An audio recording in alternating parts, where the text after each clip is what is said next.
حق سلام و عرض ادب دارم خدمت و شب بخیر خدمت همه سرورایی که از این طریق وقت میذارن و بنده رو چند دقیقه گوش میکنن و ملاحظه میکنن.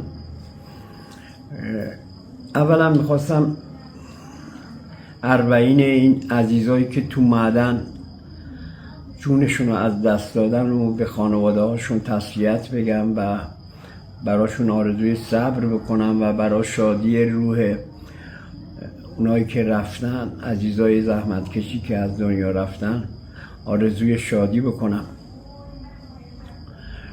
و بمیرم برای بچه هاشون. اوایل مهر ماه بود، فکر کن روز اول مدرسه بچه برمیگرده خونه و میبینه پدرش هیچ وقت دیگه قرار نیست بیاد تو خونه. خیلی سخته، همجوری گفتنش ممکنه برای کسی آسون باشه، تا آدم توی اون شرایط قرار نگیره نمیتونه درک کنه، بفهمه. از این قضیه که بگذریم،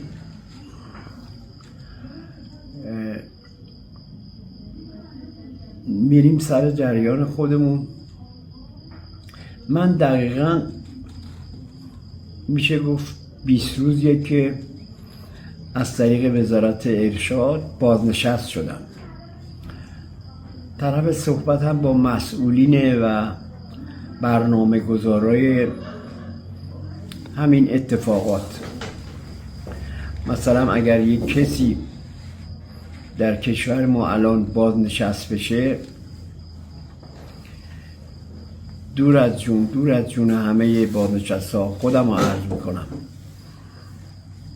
مردن مثل که برای دور و بریاش راحت تره تا بازنشستگی. منی که گرید دکترا هم دارم در بازیگری با حقوق 6 خورده‌ای نزدیک 7 من بازنشست شدم.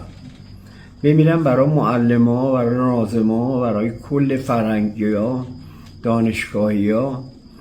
اونا با این حقوق بازنشستگی چیکار میکنن؟ وقتی یه نفر بازنشست میشه، خرج و برجش بیشتر میشه. یعنی عروس میاد، داماد میاد، نوه میاد، خب میان به بابا بزرگ، مادر بزرگ سر بزنن. چه اتفاقاتی میفته؟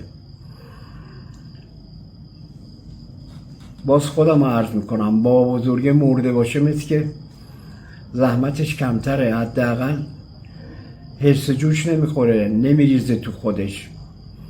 با 6 خورده‌ای میشه از پس این هزینه های فعلی بر اومد. آقای مسئولی که نشستی اونجا، برای یه نماینده مایی 40 خورده‌ای حقوق تعیین میکنی، 4 سال میره تو مجلس، هیچ کاری هم نمیکنه. گاهی گداری یه چرتی میزنن و 2 آرق، هیچ کاری دیگه ای نمیکنن. دیدیم، از شبکه خودمون دیدیم، یا خوابن یا یه چیزی جلوشونه دارن نقاشی میکنن. همه بگن بله، اونم میگه بله، همه بگن نه خیر، اونم میگه نه خیر. خیلی کار راحت، آسون.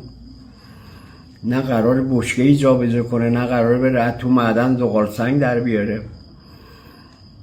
با راننده میبرنش، با راننده برش میگردونن.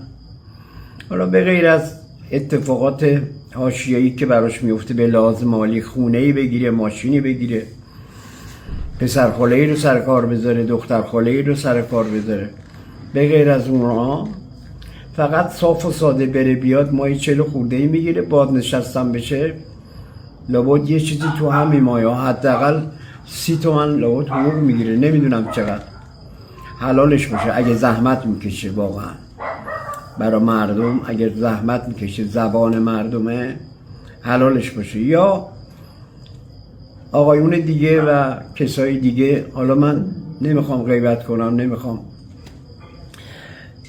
کسی رو قضاوت بکنم، ولی فکر نمی کنم آقای برنامه ریز، آقای برنامه گذار، آقای تعیین کننده با مایی 7 من حقوق، یه آدم 65 ساله، به قول آقای قالیباف که میگفت در یخچالمون رو وا میکنیم، خجالت میکشم، هیچی نیست برای نوام بذارم جلوی نوام، به اون روز میفته. آقای قالیباف، شما به عنوان رئیس نماینده ها، یعنی رئیس مردم، زبان مردم، اینو باید تو مجلس مطرح کنی که آقا با حقوق 6-7 تومن یه آدمی نمیتونه بعد از 40 سال، من 45-6 سال توی این کار خدمت کردم، نمیتونه با این پول زندگی کنه. همون یه چیزی بدین بخوره بمیره راحت تره، چون دردسرش برای اطرافیانش کمتره. یه آدم بازنشسته، من خودم رو باز مثال میزنم، هر باری که من میرم دکتر رو برمیگردم کلی هزینه میکنم و وقتی میرم از همین بیمه های اجتماعی بگیره، دختر من وقتی میره پولو بگیره بهش میگن آقای عبدی که لازم نداره، آقای عبدی که به آقای عبدی دیگه بذارین، آقای عبدی بذارین این پولو اونایی که ندارن بگیرن. تاشم که با این حقوق بازنشست میشیم. خلاصه که خدا به داد هممون برسه و مثل همیشه حرفم با خداوند اینه، چون احساس میکنم بنده هاش که گوش نمیکنن این پایین، خدا ولی گوش میکنه. تو رو خدا از دست ما راضی باش و تو رو خدا رو تو به ما برگردون، رو تو از ما بر نگردون، رو تو به ما نشون بده. ای خدا به ما کمک کن، به مردم ما کمک کن. ما مردمی هستیم که ته دلمون هیچیه، یعنی صافیم و با یه ذره محبت سر کار میریم و گول میخوریم. یه ذره عشق تو به ما ثابت کن، یه ذره به ما لطف کن. نه آبی مونده، نه خاکی مونده، نه جنگلی مونده، نه هوایی مونده، هیچی نمونده. بعضیاش با لطف تو میشه. حتی این کارهایی که بنده هات میکنن، ظلمایی که بنده هات رو زمین میکنن، تو میتونی جمعش کنی. از دست ما خارجه، اینا همه به دست تو حل میشه. از همه بخوایم که خدا ما رو ببخشه که چه گناهی کردیم که الان بچه هامون، عزیزای دورورمون باید لطمه. ما یه گناهی کردیم، عزیزامون دارن تومونشو میدن. خدایا یا از سر تقصیرات ما رو بگذر یا ما رو ببر اصلا از این دنیا. اجازه بده بچه هامون، جوونامون یه زندگی خوبی داشته باشن. خیلی ممنونم که به عرایض بنده توجه کردید. شب همتون خوش.